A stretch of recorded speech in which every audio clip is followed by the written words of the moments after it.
Holidays-nale, adu namma GT Holidays da. South India's #1 travel brand. மணப்பெண்ணின் பிரத்யேகமான திருமணம் Vivaha the Chennai silks. அதான் மிஸ்டர் கோல்டு, தரத்திலையும் அளவுலையும் நோ காம்ப்ரமைஸ். மிஸ்டர் கோல்ட் 100% கடலெண்ணெய். இந்தியாவுக்கு இப்போ இருக்கிற வழி ரெண்டே வழி தான் இருக்குது. ஒன்று, ரஷ்யா கிட்டேருந்து கச்சா எண்ணெய் வாங்குறத நிறுத்தணும். வெளியுறவுத்துறை கொள்கைகளில் இந்தியா ஒரு சரியாக செயல்படலை அப்படிங்கிற ஒரு வாதம் இருக்குது. ட்ரம்ப் சொல்லிடுறேன் பாருங்க, அவர் ரொம்ப தலைகணம் பிடிச்ச ஆள். அரவிந்த் கெஜ்ரிவால் சொல்கிற மாதிரி அமெரிக்காவுக்கு எதிராக நம்ம 100 போட்டுன்னு போட்டோம்னா நமக்கு எதிராக அவர் 200 போடுவார். அவர் 200 போட்டால் நம்ம 300 போட்டால் அவர் 400 போடுவார்.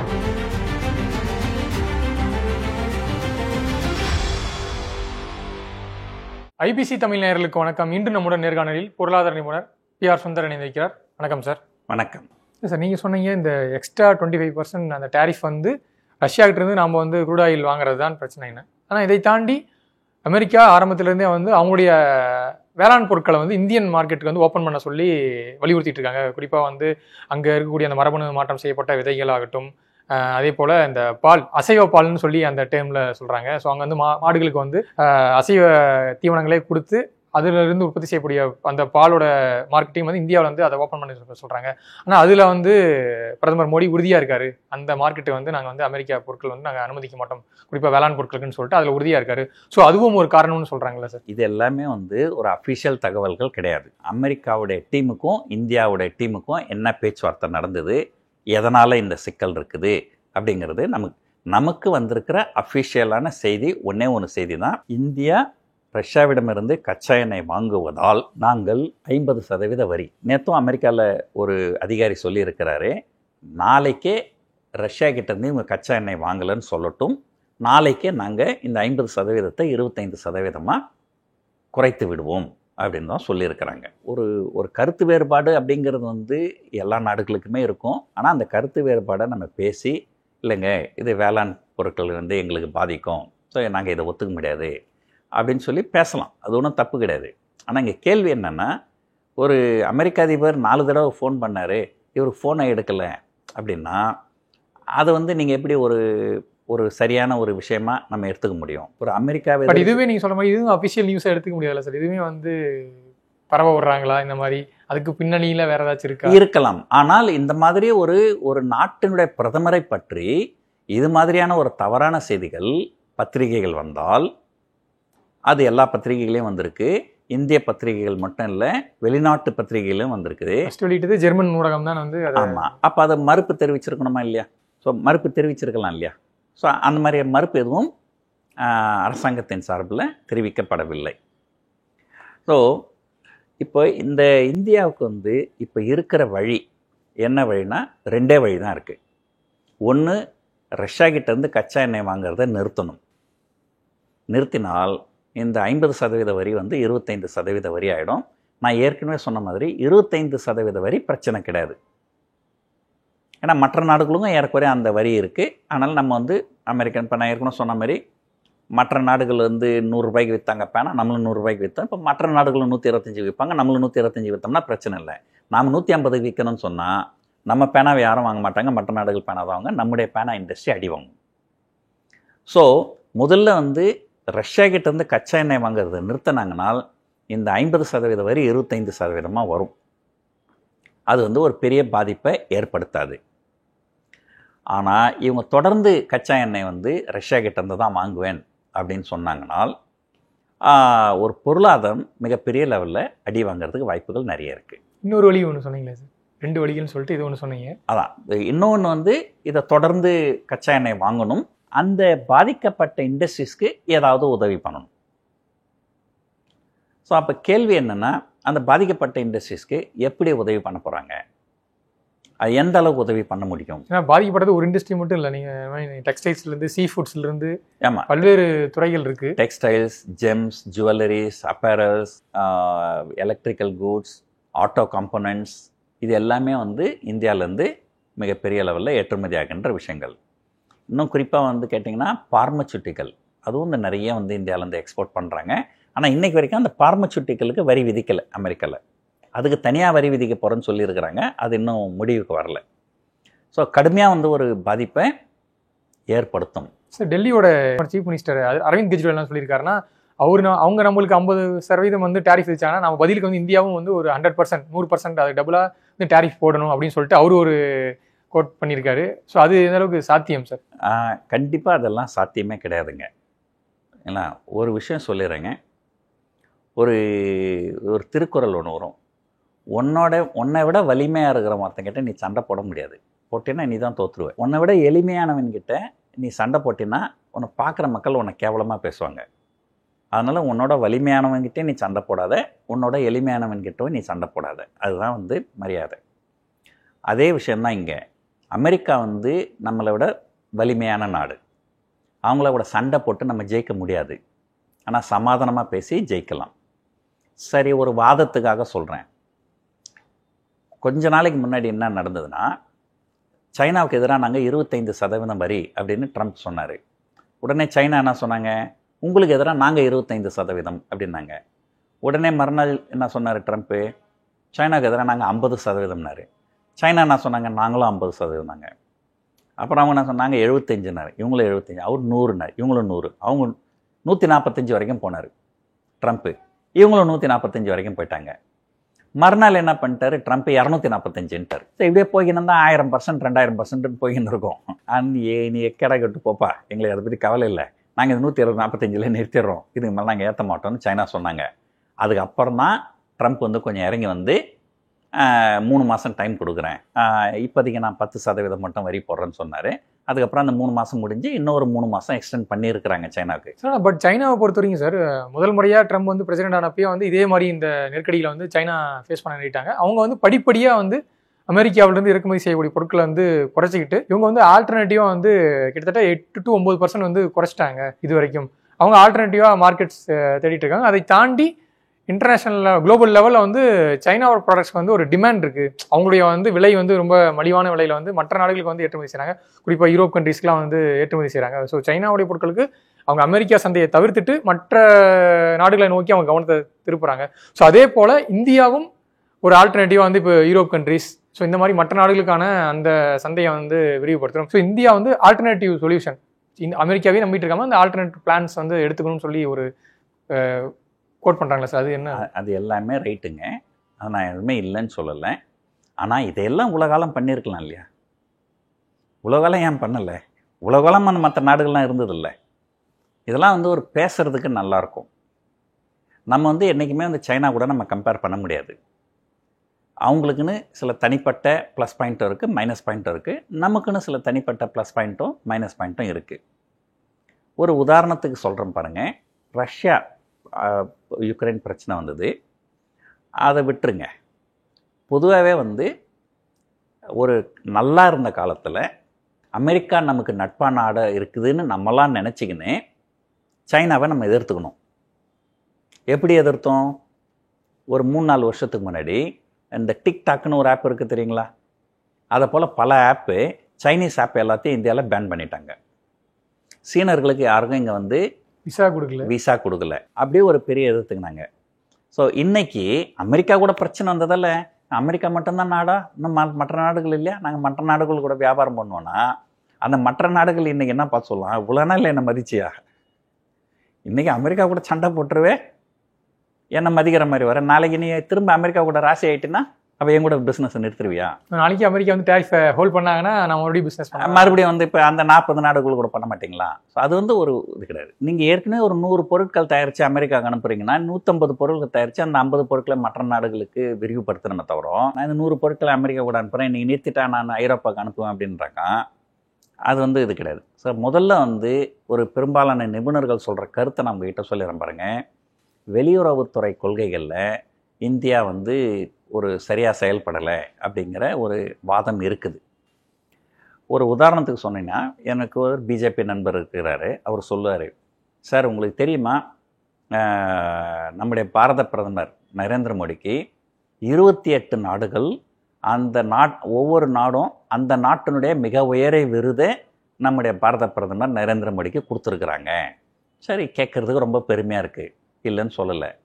ஆனால் பாகிஸ்தான் கூட நம்ம சண்டை போட்டோமா? அப்போ சண்டை போட்டப்போ அந்த 28 நாடுகளில் எத்தனை நாடு நம்மளை சப்போர்ட் பண்ணாங்க? அந்தந்த நாட்டினுடைய உயரிய விருதை கொடுத்துருக்கிறீங்க.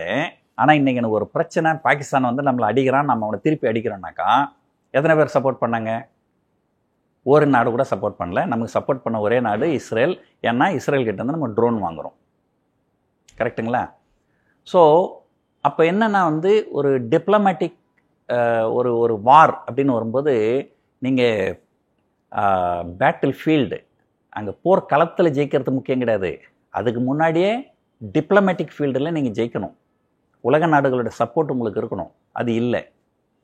ஸோ அப்படி இருக்கும்போது இன்றைக்கி நம்ம மற்ற நாடுகள் கூட வர்த்தகம் பண்ணால் மட்டும் எப்படி எல்லாரும் வந்து வாங்குவாங்க? நீங்கள் அமெரிக்காவுக்கு எதிராக பண்ணுறீங்களா?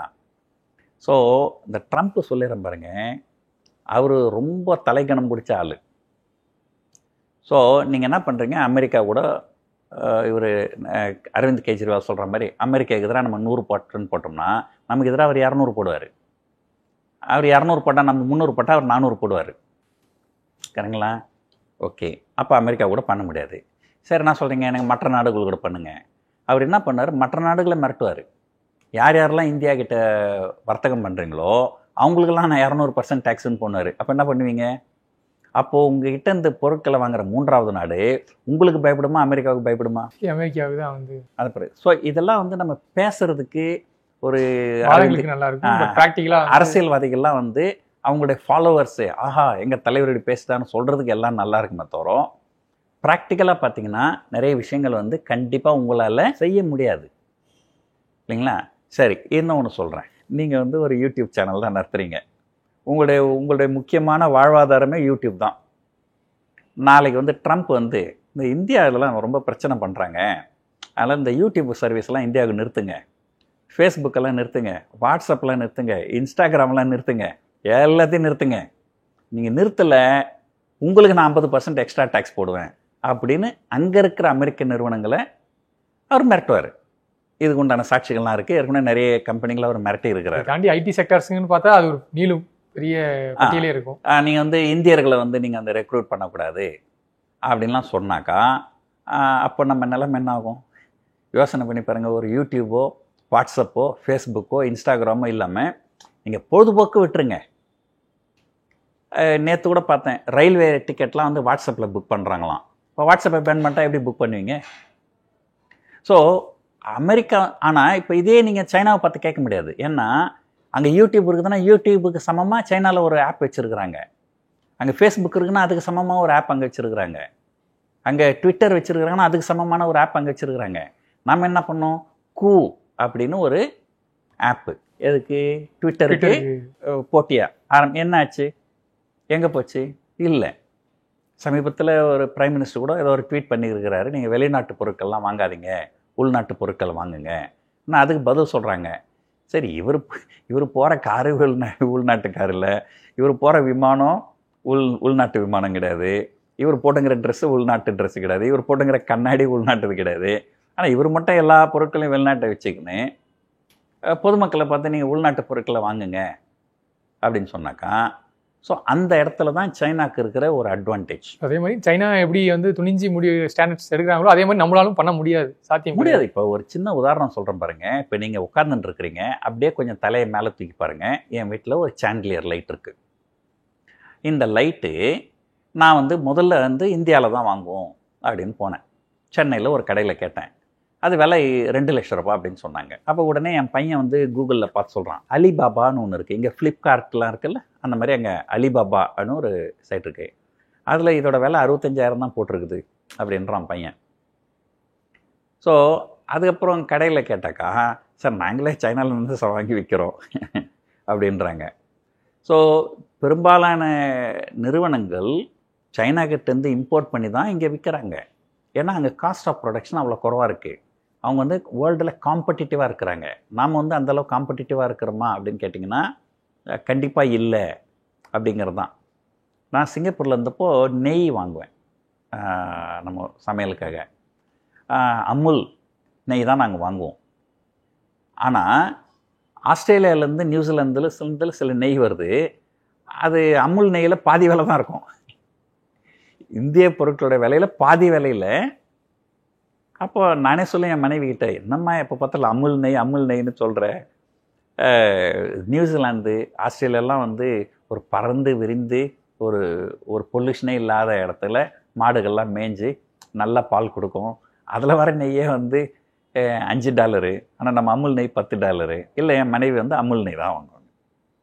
ஸோ எதுக்காக இதை சொல்ல வரேன்னா, நம்முடைய நாட்டை சேர்ந்தவர்கள் வெளிநாட்டில் இருக்கிறவங்க இன்னமும் அந்த ஒரு பேட்ரியாட்டிக் எண்ணத்தோடு இந்திய பொருட்களை அதிகமாக விலை கொடுத்து வாங்குறாங்க. ஆனால் மற்ற நாட்டினருக்கு அந்த இது இருக்கணுன்ற அவசியம் கிடையாது இல்லையா? ஸோ அதனால் வந்து சைனாவே நம்மளையும் கம்பேர் பண்ண முடியாது. ஸோ நம்மளை பொறுத்த வரைக்கும் என்ன கேட்டிங்கன்னா, என்னுடைய பர்சனல் கருத்து, ஒன்று அமெரிக்கா கூட சமாதான பேச்சுவார்த்தை தொடர்ந்து ஏதோ ஒரு இடத்துல சமாதானத்தை எட்டணும். எனக்கு தெரிஞ்சு அமெரிக்கா வெளியே சொல்கிற காரணத்தை விட வெளியே சொல்லாத சில காரணங்கள் இருக்கலாம். அதை வந்து அவங்க தனியாரையில் பேசும்போது தான் டிஸ்கஸ் பண்ணுவாங்க, ஓப்பனில் சொல்ல மாட்டாங்க. சார், பட் இந்த டேரிஃப் இம்ப்ளிமெண்டேஷன் வந்ததுக்கு பிறகு நிறைய சொல்கிறாங்க. தூத்துக்குடியில் வந்து இப்போது ப்ரான்ஸ் வந்து இம்போர்ட் பண்ணுறதுலேருந்து அதோட ப்ரொடக்ஷன் குறைக்கிறாங்க அப்படின்றாங்க. அதே போல் திருப்பூரில் கார்மெண்ட்ஸ், கோயம்புத்தூர்லேருந்து அந்த ஜுவல்ஸ் வந்து ரெடி பண்ணி எக்ஸ்போர்ட் பண்ணுறது அதையும் வந்து இப்போது குறைக்கிறாங்கன்றாங்க.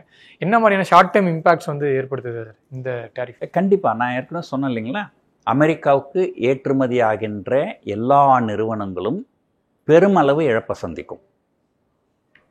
இப்போ நீங்கள் ஒரு உதாரணத்துக்கு சொல்கிறேன் பாருங்கள், ஒரு பால் பொருட்கள், நீங்கள் விவசாயிகள் கிட்டேருந்து பால் தினமும் வாங்கணும், தினமும் நீங்கள் நெய் தயாரிக்கணும், தினமும் நீங்கள் ஏற்றுமதி பண்ணணும். இன்றைக்கி அமெரிக்கா கூட பிரச்சனைன்றதுனால உடனடியாக மறுநாளே உங்களால் வேறு நாடுகளுக்கு ஏற்றுமதி பண்ண முடியுமானா அவ்வளோ. இப்போ ஒரு நீங்கள் டெலிவிஷன் தயாரிக்கிறீங்கன்னா நம்ம தயாரித்தது இருக்கும், அது அப்படியே இருக்கும். நம்ம இன்னொரு நாடு கூட நெகோஷியேட் பண்ணி 1 மாதம் 2 மாதம் கழிச்சு கூட விற்றுக்கலாம். ஆனால் இதெல்லாம் வந்து என்ன சொல்கிறதுன்னா பெரிஷபிள் ஐட்டம்னு சொல்லுவாங்க. நீங்கள் ஒரு மீனை பிடிச்சிட்டிங்கன்னா சரி, நம்ம வேறு நாடு கூட நெகோஷியேட் பண்ணுற வரைக்கும் அது வச்சுருக்க முடியாது. ஸோ இந்த பாதிப்பு வந்து கண்டிப்பாக வந்து இருக்கும், இதுவும் மிகப்பெரிய அளவில் இருக்கும். இதை எப்படி வந்து இவங்க இந்திய அரசாங்கம் சரி பண்ண போகிறாங்க அப்படிங்கிறத நம்ம பார்க்கணும். ஆனால் எனக்கு தெரிஞ்சு ஏதோ ஒரு காலகட்டத்தில் இந்தியாவும் அமெரிக்காவும் ஒரு சமாதான உடன்படிக்கை வந்துடுவாங்க. அது நீங்கள் சொன்ன மாதிரி 10 நாள் 15 நாளில் நடக்க போதா, 1 மாதம் 2 மாதம் நடக்க போதா அப்படின்றது தெரியாது. இன்னொரு முக்கியமான விஷயம், பிஜேபி அரசாங்கம் பீகாரில் நவம்பர் மாதம் எலெக்ஷன் வருது. அது அவங்களுக்கு ஒரு மிகப்பெரிய ஏன்னா இவங்க வந்து பிஜேபி வந்து ஒரு ஃபுல் மெஜாரிட்டி கிடையாது. நிதிஷ்குமார், சந்திரபாபு நாயுடு இவங்களுடைய சப்போர்ட்டில் தான் அங்கே ஓடுது. அங்கே பீகாரில் பிஜேபி தோத்தாங்கன்னா அது ஒரு பெரிய தாக்கத்தை ஏற்படுத்தும். அதற்காகவாவது கண்டிப்பாக வந்து அதுக்குள்ளார பீகாரில் எலெக்ஷன் முடிகிறதுக்குள்ளார ஏதாவது ஒரு சமாதான உடன்படிக்கைக்கு வந்து இந்த பிரச்சனைகளை ஓரளவு தீர்ப்பாங்க அப்படின்னு நம்புவோம். பட் இது லாங் டைமில் போச்சுன்னா இந்தியன் எக்கானமியில் ஒரு பெரிய அளவு இம்பாக்ட் ஏற்படுத்தும். இந்தியன் எக்கானமி க்ரோத் ரேட்டையே குறைக்கிற அளவுக்கு பாதிப்புகள் ஏற்படுத்தும். இப்போ நம்ம பேசுறது எல்லாமே எதை வச்சு பேசுகிறோன்னா, அமெரிக்கா 50% வரி அத்தோடு நிறுத்திடுவாங்க, அதுக்கு மேலே போக மாட்டாங்க அப்படிங்கிறத வச்சு நம்ம பேசுகிறோம். ஆனால் ட்ரம்ப்புக்கு கோபம் வந்தால் என்ன வந்து நாங்கள் இவ்வளோ நேரம் கொடுத்தோம், நீங்கள் இப்போ சமாதான பேச்சுவார்த்தைக்கு வரல, எங்களோட சமாதானத்தை பற்றி பேசலை அப்படின்னு ஒரு கோபம் வந்தால் அது 50 75 ஆக்குவார், 75 100 ஆக்குவார், 100 1000 கூட ஆக்குவார். ஸோ அந்த இது இருக்குது. ஸோ கண்டிப்பாக வந்து அமெரிக்கா, அதான் நம்முடைய நாட்டில் ஏற்றுமதி கிட்டத்தட்ட 70% ஏற்றுமதி அமெரிக்காவுக்கு தான் போகுது. அதனால் ஏதோ ஒரு இடத்துல அவங்க வந்து சமாதானத்துக்கு வந்து தான் ஆகணும் அப்படின்றது தான் என்னுடைய முடிவு. கண்டிப்பாக சார், பொறுத்திருந்து பார்க்கலாம். நேரம் ஒதுக்கி நிறைய தகவலை பகிர்ந்துட்டீங்க. உங்கள் நேரத்திற்கு ரொம்ப நன்றி சார். ஹாலிடேஸ்னாலே அது நம்ம ஜிடி ஹாலிடேஸ் தான், south India's number 1 travel brand. மணப்பெண்ணின் பிரத்யேகமான விவாஹா தி சென்னை சில்க்ஸ். அதான் மிஸ்டர் கோல்டு, தரத்திலையும் அளவுலையும் நோ காம்ப்ரமைஸ். மிஸ்டர் கோல்ட் 100% கடலெண்ணெய்.